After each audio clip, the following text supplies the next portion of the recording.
On a un Français sur 3 qui trie bien ses shampoings, ses gels douche, etc. Ce qui est quand même bien en deçà. C'est déjà pas mal, mais on n'y est pas encore. On a une marge de progrès qui est quand même assez importante.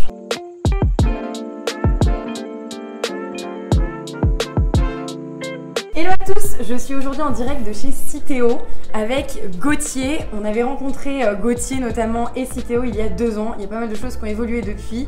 Citeo, c'est l'entreprise qui est en charge de la collecte, de la valorisation, du recyclage des emballages ménagers. Mon rôle, c'est d'accompagner les entreprises pour essayer de concevoir des emballages qui soient effectivement vertueux, donc réduits au maximum, et après derrière qui puissent s'intégrer dans les filières de recyclage. Qu'est-ce qui s'est passé depuis 2 ans? Pas mal d'évolutions. On a eu une évolution de plusieurs points des performances de recyclage des emballages ménagers en France. Donc on est aujourd'hui à 70% des emballages qui sont mis sur le marché et qui sont recyclés en France et en Europe principalement. On a une consigne de tri simplifiée qui avance sur le territoire français. Ça veut dire qu'en fait on dit aux gens, triez tous vos emballages et mettez tous vos emballages dans le bac jaune. Ce qui simplifie grandement la consigne et ce qui permet d'avoir un effet d'entraînement et d'avoir de plus en plus ces emballages qui sont effectivement recyclés. Comment ça se passe dans la salle de bain? Les emballages de la salle de bain, on en est où? Il y a certaines pièces dans la maison comme ça où c'est un peu plus compliqué. Effectivement, dans la cuisine, on y arrive bien. À la salle de bain, on a moins le réflexe de trier ses emballages. On a un Français sur 3 qui trie bien ses shampoings, ses gels douche, etc. Ce qui est quand même bien en deçà. C'est déjà pas mal,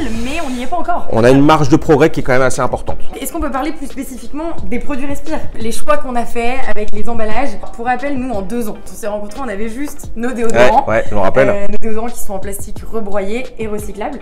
Et depuis, la gamme a pas mal évolué. Donc, on a 2 catégories. On a la gamme solide, aucune utilisation de plastique. Et on a une gamme qui est un peu plus la gamme pour accompagner nos consommateurs dans une transition vers des produits clean, potentiellement vers des produits solides, avec des formules qui sont saines, mais surtout des emballages qui sont, on essaye, le plus éco-responsable possible. Tiens, notre petit dernier, le gel douche. C'est un bon exemple parce qu'on a un flacon qui est en PET, alors même en PET recyclé, donc issu effectivement des filières de recyclage du PET. Donc en ça, c'est vraiment vertueux. Et en plus, le bouchon est fait à partir de matières recyclées.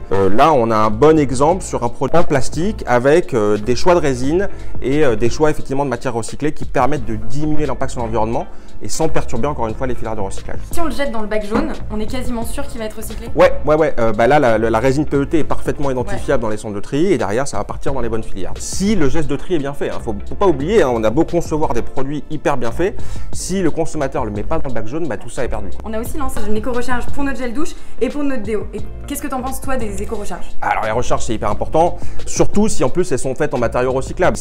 La recharge, nous, notre credo, c'est bien sûr la recyclabilité, mais avant tout la réduction. Et la recharge va permettre effectivement de réduire grandement la quantité de plastique ou d'autres matériaux mobilisés pour un même usage. Donc en ça va dans le bon sens. Qu'est-ce que tu penses du coup de notre gros bidon de gel douche en RPET? Le bidon va permettre de recharger jusqu'à 4 fois le flacon. Ça va permettre de réduire la quantité de plastique mobilisé. Qu'est-ce que tu penses de nos petits tubes? Eux, on peut pas les mettre en flacon, le dentifrice, la crème. Les tubes, typiquement, c'est la typologie d'emballage dont je te parlais. Jusqu'à présent, c'était pas dans les consignes de tri. Et donc là, avec cette simplification du geste de tri, les tubes deviennent des emballages qu'on va pouvoir mettre dans le bac jaune et qui sont parfaitement recyclables. Ce tube-là, il est en PEHD, polyéthylène haute densité. C'est une résine plastique. Le PEHD, c'est une filière qui existe bien, qu'on recycle bien en France. En plus, celui-là, il est issu du recyclage, donc il est recyclable et issu du recyclage. Et donc ce tube, dans les zones où la consigne de tri est simplifiée, va pouvoir parfaitement intégrer les filières de recyclage de PEHD. On a même essayé d'aller plus loin, tu vois, chez Respire, on essaie de pousser la chose comme on peut en ayant une capsule qui est allégée en plastique. Ouais, ça va dans le sens de la réduction, toujours. Essayer de mobiliser la quantité de matière optimale par rapport aux besoins que vous avez. J'en profite également pour du coup montrer comment ça fonctionne le recyclage, parce qu'on a un tube en PEHD. Comment ça va se passer? On va le mettre dans le bac jaune. Ça finit effectivement dans le centre de tri.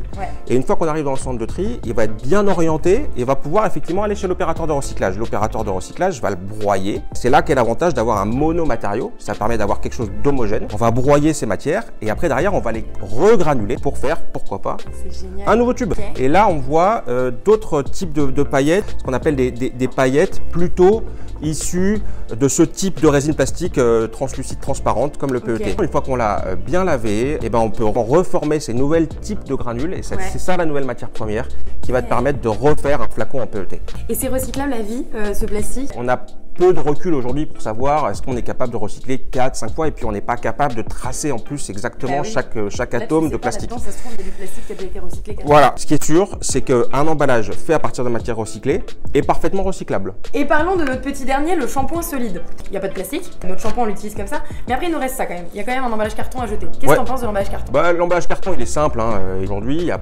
aucune problématique encore une fois sur ce type d'emballage. Une filière aujourd'hui papier carton qui marche très bien, qui permet de recycler effectivement ce type d'emballage dans les nouvelles applications papier carton. Donc bien sûr, encore une fois, comme le reste, à jeter dans le bac jaune. Le carton est d'ailleurs issu de forêts éco-gérées. Ah ouais, C'est quoi les meilleures alternatives aujourd'hui? Tu sais que chez Respire, on essaye toujours d'aller plus loin, d'essayer de trouver les meilleurs packaging, enfin les plus éco-responsables. Alors, on nous parle beaucoup de verre, de plastique biodégradable. Tu penses quoi de ces autres types de packaging? Il y a effectivement des solutions intéressantes dans tous les types de matériaux. Après, effectivement, il faut voir dans quelle mesure elles s'appliquent bien aux produits qu'on cherche à vendre. Le verre va avoir un intérêt tout particulier dans certains types d'applications et notamment dans des applications type réemploi où en fait on va pouvoir se resservir. Mais là, il faut voir dans des logistiques qui sont hyper locales en fait parce que c'est là que ça devient intéressant. Sinon, les transports, le poids que peut effectivement représenter tout ce verre à transporter va malheureusement pêcher par rapport au plastique qui est très léger, qui est très simple à mettre en œuvre. Il faut regarder ce qu'on appelle les analyses de cycle de vie. Regarder effectivement les impacts environnementaux de la solution qu'on préconise par rapport à une autre et essayer de comparer. La grande question, Gauthier, comment bien trier? J'utilise mon produit préféré. Voilà. Je regarde rapidement ce qu'il y a écrit dessus. Toujours la consigne de tri, c'est important d'avoir la consigne de tri et de pouvoir savoir effectivement où est-ce que... La consigne de tri, je regarde quoi sur le flacon? On va la retrouver ici, hop, typiquement, pensez au tri, étui carton, ici est marqué à recycler. Voilà. Et donc on va avoir ces consignes de tri qui sont apposées sur l'ensemble des emballages et qui vont permettre effectivement de pouvoir communiquer sur le geste de tri, savoir le bon geste de tri. Génial. Donc le tuto, j'utilise mon produit, je regarde la consigne de tri et je le jette dans le bac jaune. Exactement. C'est bon? Ouais, on y va. Merci. Avec plaisir.